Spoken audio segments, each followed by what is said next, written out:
రెండు గంటలకని చెప్పి అది పెట్టిదే నూకపల్లి. సరే ఓకే.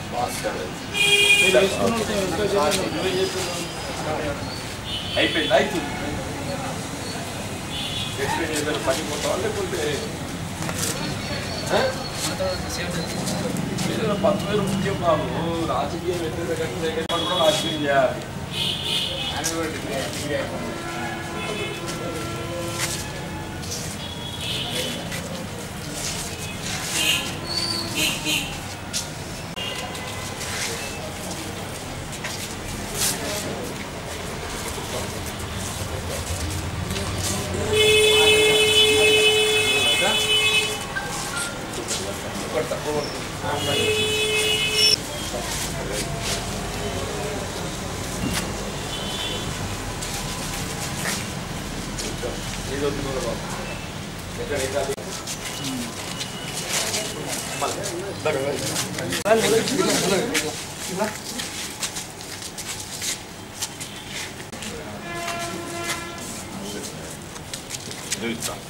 అందరు కొట్టాడు కట్టాడు. మరి మీ అన్నగారు చెప్పినా మరి అడగండి షికాయదా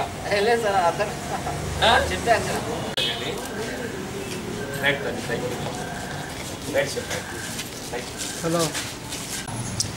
జగిత్యాల మండలానికి చెందిన రైతు కూలీ సంఘ సభ్యులు ఇవాళ రైతు కూలీ సంఘ అధ్యక్షులు నర్ర శంకర్ గారితో పాటుగా వారి సహచర సభ్యులందరూ కూడా కాంగ్రెస్ పార్టీలో చేరి కాంగ్రెస్ పార్టీ బలోపేతం కొరకు పాటుపడాలనేటువంటి ఒక భావనతోని ముందుకు రావటం సంతోషించదగ్గ విషయం. వారిని అందరినీ హృదయపూర్వకంగా కాంగ్రెస్ పార్టీలోకి ఆహ్వానిస్తూ, అంటే వాస్తవంగా సమాజంలోని నిరుపేద వర్గాలు, దళితులు, బలహీన వర్గాలు, అల్పసంఖ్యాక వర్గాల వారికి అండగా నిలిచినటువంటి ఒక పార్టీ కాంగ్రెస్ పార్టీ అని చెప్పక తప్పదని చెప్పంటున్నారు. ఇలా కేవలం అధికారమే లక్ష్యం కాకుండా సమాజ సేవయే లక్ష్యంగా ఎంచుకొని నిరుపేద వర్గాలకు అండగా నిలవడం ఏదైతుందో ఒక బాధ్యతగా భావించని చెప్పంటున్నారు. ఇవాళకి కూడా ఇలా గ్రామీణ ప్రాంతం కానీ పట్టణ ప్రాంతం కానీ నిరుపేద వర్గాల వారికి ఆపదలు గుర్తుకొచ్చేది కాంగ్రెస్ పార్టీ అని చెప్పక తప్పదని చెప్పండి. ఇవాళ దళితులకు ఏదైతుందో ఒక ఆత్మస్థైర్యాన్ని నింపి వాళ్ళకి ఏదైతుందో ఒక హక్కుగా ఇవాళ నిరుపేద వర్గాలకు ఇండ్లు లేనటువంటి వారికి అందరికీ గృహ నిర్మాణ కార్యక్రమమే కానివ్వండి, ప్రభుత్వ భూములు అందుబాటులో ఉన్న చోట పంపిణీ చేయడమే కానీ, వారి ఉపాధికి తోడ్పడే విధంగా కార్యక్రమాలు రూపొందించిన పార్టీ కాంగ్రెస్ పార్టీ అని చెప్పక తప్పదంటుంది. ఇవాళ తెలంగాణ రాష్ట్ర ఏర్పాటుతో మనం మరింత మెరుగైనటువంటి ఒక పాలన లభిస్తుందని చెప్పి భావించాను. నేను వాస్తవంగా గడిచిన 4 సంవత్సరాలుగా మన ఆశయాలకు, ఆలోచన విధానానికి భిన్నంగా ఇవాళ నిరుపేద వర్గాలకు సంబంధించి భూమి లేని నిరుపేదలకు 3 ఎకరాల భూమి పంపిణీ కానివ్వండి, డబుల్ బెడ్రూమ్ ఇండ్ల నిర్మాణమే కానివ్వండి, ఇవాళ నిరుద్యోగ యువతకు ఏదైతుందో ఉపాధి, వాస్తవంగా తెలంగాణ రాష్ట్ర ఏర్పాటుతోని నిరుద్యోగ యువతకు అందరికీ కూడా ఉపాధి అవకాశాలు లభిస్తాయని చెప్పి భావించడం జరిగింది. కానీ ఈ 4 సంవత్సరాల కాలంలో ప్రభుత్వ పరంగా ఉన్నటువంటి ఖాళీలను భర్తీ చేయకపోవటమే కాదు, ఇలా స్వయం ఉపాధి పథకాలు కూడా చెప్పంటున్నారు. గడిచిన 4 సంవత్సరాలుగా దళితులకు, ఎస్సీలకు సంబంధించే కానీ, బలహీన వర్గాలకు, బీసీలకు సంబంధించే కానీ, అల్పసంఖ్యాక వర్గాలకు సంబంధించే కానీ స్వయం ఉపాధి పథకాలు కూడా అమలు చేయకుండా ఇవాళ ఏదైతుందో ఎన్నికలు సమీపిస్తున్న తరుణంలో ఆర్భాటంగా ఏదైతుందో మేము చివరి సంవత్సరం అమలు చేస్తామని చెప్పి అంటాం.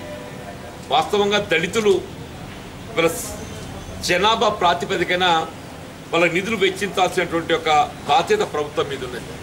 దయచేసి మిత్రులు మీరు కూడా అందరూ గ్రహించాలి. సమాజంలో ఇవ్వాలంటే కూడా అట్టడుగు వర్గాలు ఎవరు అని చెప్పంటే మన దళితులు ఎస్సీ ఎస్టీలు చెప్పక తప్పదంటున్నారు. ఎస్సీ ఎస్టీల సంక్షేమానికి సంబంధించి ప్రభుత్వం జనాభా ప్రాతిపదికన నిధులు వెచ్చించారు. మనకున్నట్లు ఒక జనాభా 15-16% మధ్య ఏదైతే ఉన్నదో గడిచిన 3 సంవత్సరాలలో 2014, 15, 16, 16, 17 3 ఆర్థిక సంవత్సరాలలో ఎస్సీ సప్లాన్ కింద 26,000 కోట్లు కేటాయింపు చేయబడితే ఖర్చు పెట్టింది కేవలం 13,000 కోట్లు మాత్రమే చెప్పండి.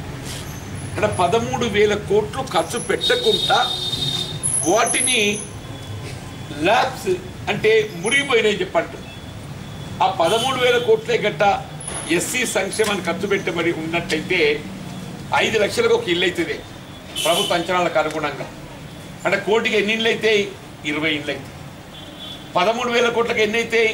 13,000 ఇంటూ 20 2,60,000 ఇండ్లు కేవలం ఎస్సీ సామాజిక వర్గానికి ఏదైతే ఉన్నదో ఇండ్ల నిర్మాణాన్ని వెచ్చించే అవకాశం ఉండి కూడా దళితుల పట్ల వివక్షతో చెప్పట్టు.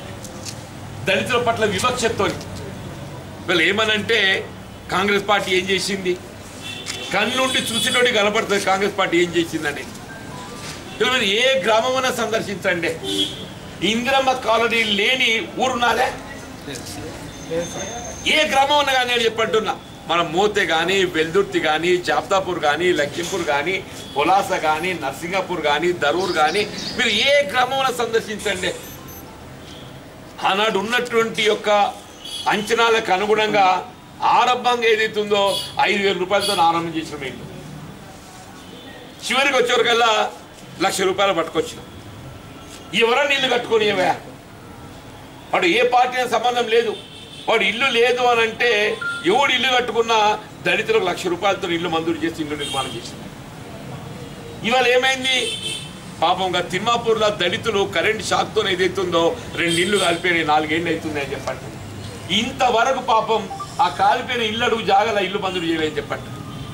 మన మోతల్లే ఆ ముసరాబు ఉన్నది ఒక ఆమె కొడుకు చచ్చిపోయాడు, పెరుడు చచ్చిపోయాడు, మనవరాలు పట్టుకొని ఉంటుంది ఆ మూల మీద.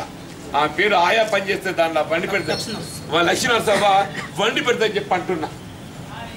ఒక ఇల్లు మంజూరు కావాలంటే ఇల్లు లేదు అని చెప్పంటున్నా. అంటే దయచేసి మీరు ఆలోచన చేయండి అంటున్నాను. 3 ఎకరాల భూమి అమలు చేద్దామంటే భూమి అందుబాటులో లేదు. సరే ఆల్రెడీ భూమిని మనం ఉత్పత్తి చేయలేము, కానీ ఇల్లు నిర్మాణం చేయొచ్చు కదా నేను, అది లేదు. ఇవాళ ఏదైతుందో పెట్టుబడి రాయితీ సంతోషం మంచిది నాయన, ఎవడికి వస్తుంది? భూమి ఉన్నోడికి వస్తుంది, నాటువంటికి వస్తున్నది.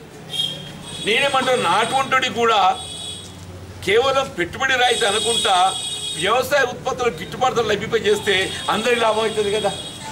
వీళ్ళు మీరు భూమి లేని వాళ్ళు ఉన్నారు, మీరంతా గరీబోళ్ళు, ఏదైనా పాలుకో లేకుండా కౌలుకో తీసుకొని భూమి బతుకుదరువు చేసుకుంటారు. ఇవాళ ఏమంటాడు, నువ్వు పాలుకు చేసినా కౌలుకు చేసినా నీ పెట్టుబడి రాయితీ ఇవ్వాలి, ఆ భూ యజమానికి ఇస్తాను చెప్పండి. వాస్తవం సాగు చేసినప్పుడు ఏం కావాలి? ఆ పెట్టుబడి భారం అయితే నీ మీద పడుతుంది కదా. 4 ఏళ్ళైందా కొత్త రేషన్ కార్డు ఒక్కటని ఇచ్చినారే? నాకు కొత్త రకమైందా పెళ్ళాం వచ్చింది, నా పెళ్ళాం పేరు ఎక్కించి కాడీరాడే పోయి ఫస్ట్ కట్ చేసుకోమని. అరే నేను పొలగాడు పుట్టిండే, వాడు పెద్దవాడు బడికి పోతుండు, అంగన్వాడి పోతుండు అని పేరు ఎక్కియో అని చెప్పారంటే ఆగోయ్. ఇది ప్రచారం.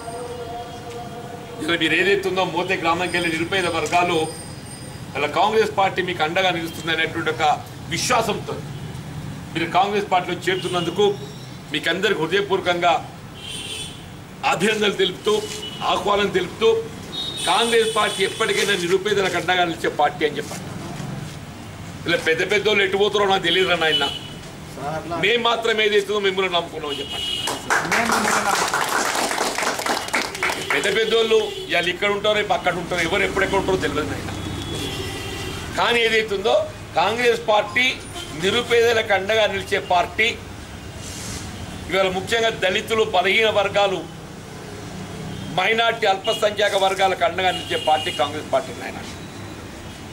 తప్పకుండా మీరు చూపెట్టిన ఒక విశ్వాసానికి మీకు హృదయపూర్వకంగా ధన్యవాదాలు చెప్తూ సెలవు తీసుకుంటూ జై హింద్, జై